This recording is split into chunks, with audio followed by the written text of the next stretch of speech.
We had to go to the first hotel we saw. I had to make a deal, and we did, and then we started casting, Yeah. and that's how I met you. You came in as the lead character, and you were brilliant. You were just really, really brilliant. Just so honest. Your performance was honest.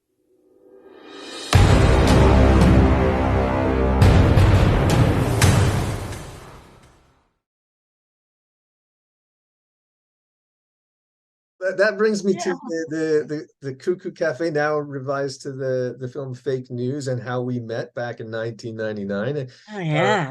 was that part of a package of films you were doing at the time, or because you were just talking, I guess, about how you were getting into Yeah. producing, and Mm. what stage was that? Um, Bruce Dennis, from Millbrook Studios, out of Fredericton, New Brunswick, um, somehow got my name or something, and I had done a lot of films with Chuck Smiley in Montreal, and he taught me how to do tax credits. I wasn't a producer on his, oh, well, both we did together. I was a producer, a writer, a producer, but Bruce got my name from Chuck. And he said, if you come up here, I have $100,000 tax money. I Mhm. wasn't smart enough to realize I was Canadian and not US, which was the equivalent of 62,000, right, 100,000. And I said, yeah, I can come. And then he said, can you bring a star? And I was good friends with Barbara Carrera at that time. I had done a film with her that we had just finished in Santa Barbara called Tryst. And I said, Barbara, you want to go to New Brunswick? Yes, darling. I'll go anywhere with you. Okay, thank you, Barbara. I got Barbara Carrera. He says, Bruce says, great. Can you get distribution? I went, okay. So I go and I get a distributor attached. And that's the good old days when you could just call them up on the phone and they actually would answer. And he Right. said, I got Barbara Carrera. I got $100,000. I'm going to shoot in Canada in 2 weeks. And they go, yeah, I'm in. Those were the good old days. Today it's, who are you? Do we know you? But anyway, then, okay, so here I come. And Bruce says to me, well, bring your cameraman because we don't have a Canon XL1 up here. And come with some talent. And drove through customs. We had no visas. We had no work permits. We had nothing. We said we were doing a travel film. And we came in at midnight because we landed in Maine. I paid for everything on my credit card. We landed in Maine, rented a van, drove across the border, got in, and we show up. And Bruce goes, I don't have any hotel rooms because I didn't really believe you were coming. We had to go to the first hotel we saw. I had to make a deal, and we did. And then we started casting. Yeah. And that's how I met you. You came in as the lead character and you were brilliant. You were just really, really brilliant. Just so honest. Your performance was honest. And so yeah, we Well, it did it was. in what, 2 weeks? Mm. Yeah, and it's amazing to hear that background because, of course, this was the first time I'd ever gotten a lead role in anything. I mean, I'd done some Mhm. short films, for the cooperative, and I don't even know if I'd done a lead role from them yet. I'd done, lots of supporting characters. And I remember Yeah. the night that I got called down to meet you, I was working in a restaurant. I think I was kind of covered in spaghetti sauce, and I left work because I picked up a case of beer because I was going somewhere for a family event. I was tired and smelling like onions or whatever they were cooking in the kitchen.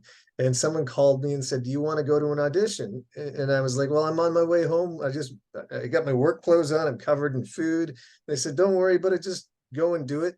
It's a last minute call for a possible lead." And I thought, well, I'm probably not going to get this. And I remember going in with my beer and sticking it on the floor at the door as I was walking in and thinking, this is just ridiculous. No one's going to want to And you even look got it. at it. But yeah, and I got it. So I was quite unexpected. Hmm. Well, Yeah. that makes two of us because Yeah. I was unexpected that they didn't believe we were coming. So anyway, and we lucked out because Wayne Rogers was doing a part in another movie. He was in town.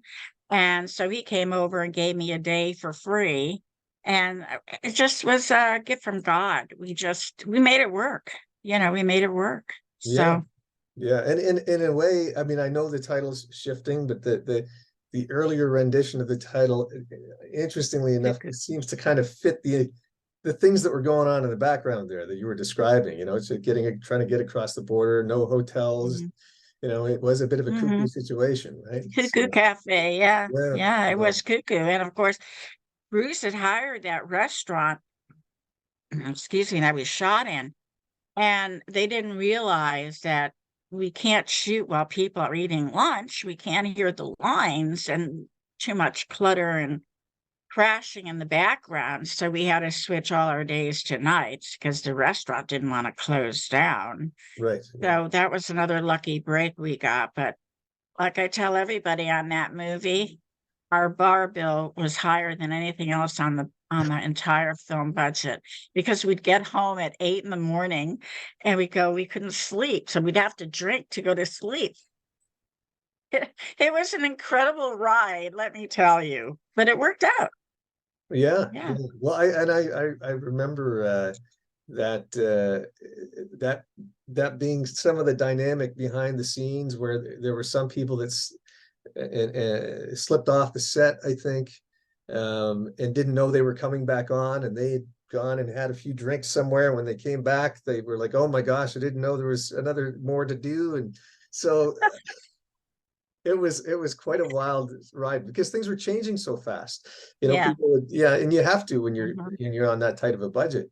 So Yes, yeah, yeah, exactly. Exactly. $62,000. It was a lot more than what it is today, but it wasn't a lot of money. So I remember Barbara saying, I'll have to have this mink coat to wear when I show up. I go, where am I gonna get a mink coat in Fredericton? yeah. Where Well, she was great though. A she very, was, yeah. even in a Yeah. wild situation, a very classy lady. All of that, Yeah, she yeah, was. she did Yeah, very she good. still is. Yeah. She goes on those autograph shows. I don't know if you've heard about them, but they hire. Well, they don't hire them. What they do is they get older, well-known actors that want to do this. They have a big hall, Mhm. and people come there to get autographs and pictures taken with Gary Busey does it, Steve Railsback does it. I mean, a lot of actors from the olden days do this to keep their popularity up. Yeah. So, and Yeah. she does one of them. Yeah, Oh, she great. does one of those shows. Yeah, Yeah, well, she was a Bond girl back in the day too. So yeah, I exactly. definitely hear her name come up when people are talking about their favorite Bond movies and the girls that were in Oh them. yeah. Yeah, yeah, she comes up quite a bit. So Mm-hmm. so Yeah. since those days and how those films were assembled, do you use a similar formula now to putting together things, or has there been a pivot in how you kind of handle and I mean obviously in that situation there was some unique stuff going on anyway, but the template that you use for moving projects forward, has Yeah. that changed a lot since then, or? Well, what's changed is distribution. We had a lot of video money back in the day when we did, Cuckoo. We had video that would pick up movies that didn't get theatrical distribution, which were a lot of low budget films like Cuckoo. But those days are over. Video doesn't really sell anymore, not just in the United States or Canada, but around the world. So we have to pivot into tax credits and bank loans and try to sell some rights and try to sever those rights. I tell everybody it's a hard thing to do, Mhm. but go to Australia. Now, they don't pay what they used to. I just closed a deal for somebody in Australia, and nowhere near do they pay the kind of money they used to for Australian rights. No one does anymore because nobody knows what a hit movie is. But what we look toward today, and this is why I jumped into the streaming business, is advertising money. because advertising money can really do a filmmaker pretty good if you don't find distribution anywhere else. Like I'm talking about the States, for example. You can't get a distribution deal, so it doesn't go out theatrical. There is no video anymore. So you have pay TV. Well, pay TV is swamped. Everybody wants HBO, everybody wants Showtime. And so Amazon was quite clever. They came up with Amazon Prime, where they will put your films there and pay you directly. They take their commission out. But streaming was the big winner. Netflix had it right. They just knew how to make a deal. And Ted Sarandos, who runs it and has run it for a good deal of time, is a tough cookie. And but he's taught everybody, well, everybody can't get on Netflix. So open your own streaming channel and start selling rights through your streaming channel. Well, that sounds good, except it's tremendously expensive. You have to have code and coders have to write the code, and Roku has to approve the code, and you have to get deal memos from everybody and have them testify from their firstborn that they've never released it anywhere else or whatever their ticket is. And so it takes a while to do that. But we worked on this. We have 2 streaming channels now. And I do sell some movies that way. I call myself the agent of streaming because I'm getting older. I don't want to be running around producing movies anymore. So I want to be selling them and helping young filmmakers, which I do. I don't pick up names, because names get Netflix and I don't get Netflix. So I sell to the buyers. I've had the blessing of meeting when I was a young producer starting out. So I go after those buyers, not even really distributors, buyers, try to directly to the buyer so the filmmaker can see some money. And on streaming, there's advertising money. You don't make a lot, but you split it with the filmmaker. So that's what I'm doing. And I'm still trying to get that right and build myself, up and up and up. It's almost like starting all over again. Another thing you can do, they've come back now with if you have a big enough name, they'll pay you a little bit money for using their products in your movie, product placement. But it's tough unless you have a recognizable name and unless the product really fits the movie. And you can tell those products. You're watching a scene and the actor's got Bud Light right here, Right. slugging it down,